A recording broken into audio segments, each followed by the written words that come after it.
Irony completed.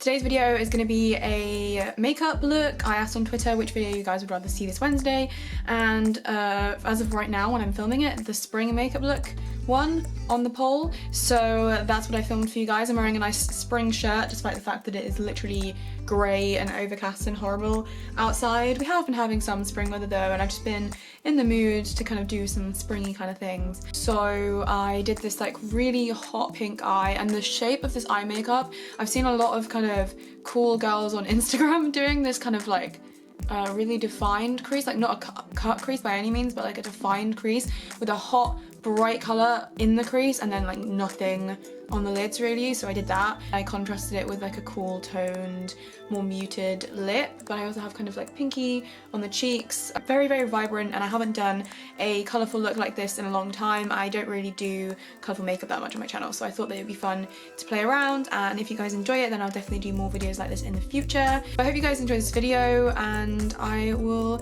see you in the next one. Peace, enjoy the tutorial. Basically, I'm starting this look with my moisturiser already on and my eyebrows already done, which will be linked down below the routine.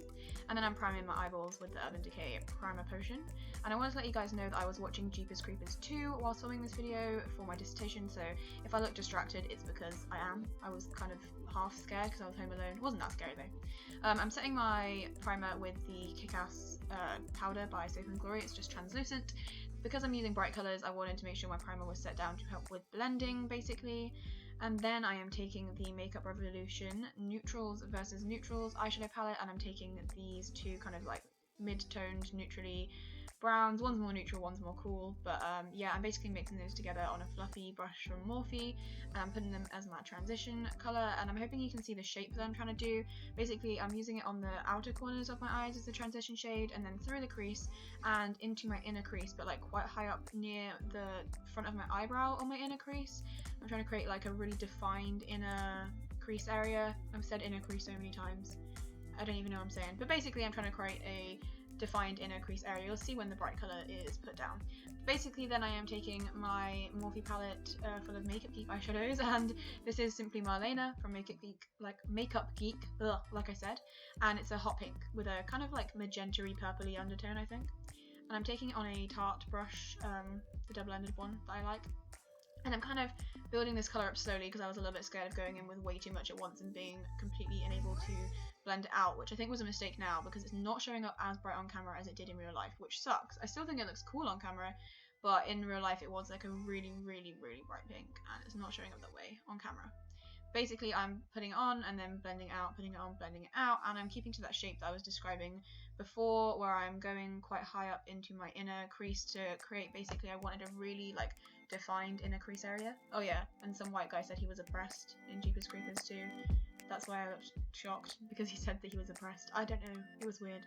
Hopefully you can see the shape that I have created there, where the inner crease area is like super, super sharp. I don't know, you'll see even better when I put the lid colour on and kind of clean up the underneath area a little bit. It's not really a cut crease, but it's like super defined. I also took a little bit of translucent powder to blend out the eyeshadow, just because it can be difficult to blend out bright colours, and translucent powder can just help to do that. And it really worked, and my eyeshadow looked really cool. And then I did the other eye off camera for the crease just because I thought it was boring. And then I took Vanilla Bean by Makeup Geek, and this is what I'm talking about where I said I cleaned up the like lid area a little bit. This is like a matte cream shade, and I'm using the other side of the Tarte brush, which is like a dense flat shader, and I'm kind of putting it all over the lid and blending it up to the inner crease area that I was talking about, and then using the other side of the brush that has a little bit of the leftover product on it to kind of make sure that the colours meeting on the lid aren't like two separate colours and are blended together. And I also use that shade to highlight my brow bone, just to make sure that was nice and highlighted. And that's the eyes done for now, and then I moved on to my face. I used the Spackle Bronzing Primer by Laura Geller, which I really like. It dries a little bit tacky, so I feel like it helps your products to last, but also it gives a nice illuminating look to the skin, and this one is the bronzing one, like I said, so it does give you a little bit of a tan, which is perfect for the spring and summer. And then I use the Pixi H2O Skin Tint, which is like a really, really like hydrating water-based formula, and I love this product so much. Putting it all over my face with my fingers first, and then blending it out with a sponge. It's super, super light coverage. which I really like, especially for the spring and summer, because I just don't want a lot of product on my face when the weather is warm. I just hate it. But I'm basically blending this out all over my face and then taking any excess product that I had on my hand in the areas where I need a little bit of extra coverage, like these neck zits that I have right now. What the fuck's that about? Then I'm taking the peachy shade from the Kick-Ass Concealer 3-Step thing from Soap & Glory, and I'm putting that underneath my eyes with my finger, just to colour correct a little bit. I should have done this before my foundation, but it worked out fine because I put another concealer over the top of it. But yeah, basically I'm just using this to correct the like purpley darkness underneath my eyes because I just don't sleep at the moment. Fibromyalgia problems. And then I'm taking the like yellowy, more skin tone shade, and I'm putting that on any like acne scarring that's peeking through. And I've said this a million times and I do this in a bunch of videos, but the combination of a low coverage foundation with a high coverage concealer in the areas where you need to spot conceal is my favourite everyday look. I think it just makes your skin look so naturally flawless and healthy and like not cakey in the slightest. So that's what I'm doing, and I am blending it in with my fingers because I feel like this product is like slightly waxy and needs warming up with your fingers, but once you warm it up it's fine. Something else shocking happened back there, not sure what. Then I'm using the Kick-Ass Concealer Stick from Soap & Glory underneath my eyes. I just like the texture of this better for under my eyes because it's slightly more creamy and less like drying. Again, something disgusting must have happened. I think it was when the kid got his head ripped off. Yeah, must have been. But yeah, I'm blending this in with my fingers too. And then I actually went in with the Real Techniques Expert Face Brush to blend out the edges a little bit. And then I went back in with my fingers and back in with a brush. It was a complicated process, but it worked out in the end. And my under eyes looked quite nice by the end of it. I just found that my fingers gave the nicest like texture and patted the product into the skin, but the brush just helped to blend out the edges. Anyway, yeah, I really like this product for underneath the eyes. It's really creamy and nice. Yeah, okay, something else weird is happening. Why do I look shocked so much in this video? Oh yeah, and then I went over the under eyes and all the other areas actually where I put the cream concealer with my sponge just to make sure that it was like completely melted into my skin. And then I set my under eyes with the Kick-Ass powder from before, just because I like this powder for my under eyes. I set it quite lightly though because it can be a little bit drying. And then for the rest of my face, I set it with the Urban Decay Naked Skin powder in the lightest shade, which is too dark for my under eyes, but perfect for the whole face. And I like this powder because it doesn't take down any of the glow that you might have if you are wearing a glowy primer or a glowy foundation like I am, but it just makes sure the cream products are nice and set down. Then I just put the 2 transition shades from earlier underneath my lower lash line with a big brush just because I wanted it to look smoky. And then I used a slightly smaller brush from Real Techniques and put the Simply Marlena shade. I was focusing on it on my outer corner, but I really did just put it like all the way underneath my eyes, to be honest. It turned out more vibrant. Can't talk today. It turned out more vibrant looking in person, like I said, but yeah, it looked pretty cool. Then I took I'm Peachless. This is also from Makeup Geek. It's a duochrome shadow, and I put this in my inner corner with this like lip brush from Morphe, and then I lost it. It was really annoying. I don't know where it's gone. But I just wanted to put something in my inner corner that was like shimmery and would attract the light slightly more. The matte cream was just not doing it for me. I put something else over the top of it even later on, but I just felt like putting this shade on.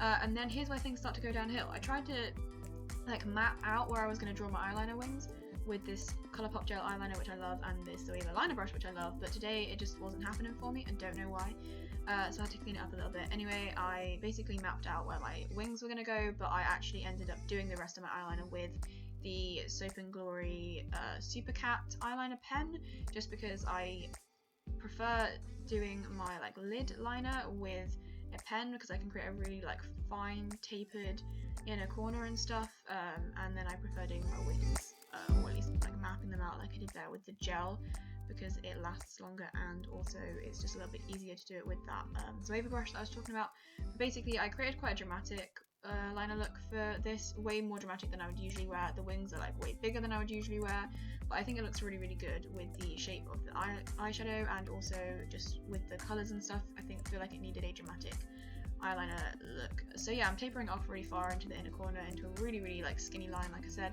and then creating a really dramatic like shape towards the wing. In a second I just give up and did the rest off camera, sorry. And then that's the eyeliner done. I think it looks really cool. Like I said, not what I would usually wear, but I think it looked awesome. And I forgot to show you the mascara, but I am actually using a Soap & Glory mascara, the one that comes in the grey tube. I can't remember the name, but it will be down in the description along with all the products that I used in this video. They will all be in the description. I wanted like fluttery eyelashes, and this creates like fluttery eyelashes as opposed to like volumized ones. Then I took this Vivid Baked blush. I think it's called a Vivid Baked blush. Anyway, it's a baked blush by Makeup Revolution. It's in a purpley shade. I can't remember what the name of it is, but I'll leave that down in the description too. And I'm applying this to my cheeks. It turned out way more vibrant in person, like to the point where I had to go over it a little bit with translucent powder to blend it out.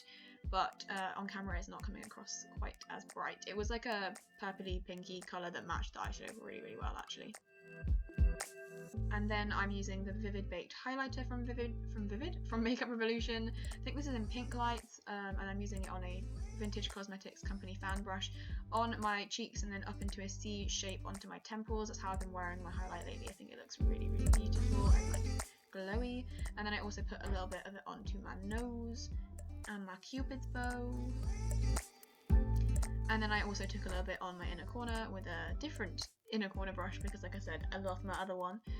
Just wanted my inner corner to be a little bit brighter and slightly more pinky than peachy. And I also took a tiny bit under my brow bone, which I don't usually do, but I think it looked nice in this look. Then I'm using Marshmallow from coloured Raine. I wanted something more cool tone just to balance out the warm bright pink on the eyes. And here is where I get absolutely terrified because, like I said, I was watching the horror film and there was a noise and I knew I was home alone, and the movie wasn't even that scary, but the fact that there was a noise and I was home alone just freaked me the fuck out. I live in a terraced house. It was probably just next door, but it did terrify me for like a good few minutes, as you can probably see. But yeah, I used Marshmallow by coloured Raine, like I said, and I think it looked really, really nice and balanced the look out quite nicely. And that's the finished look pretty much. So here's some really cringy slow-mo shots of me that I always put at the end of my videos. Woo! If you want to follow me on Twitter, Tumblr or Instagram, they will all be linked down in the description.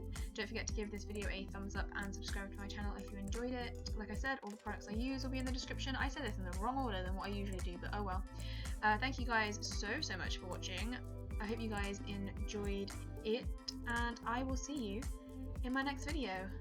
Peace out. Bye!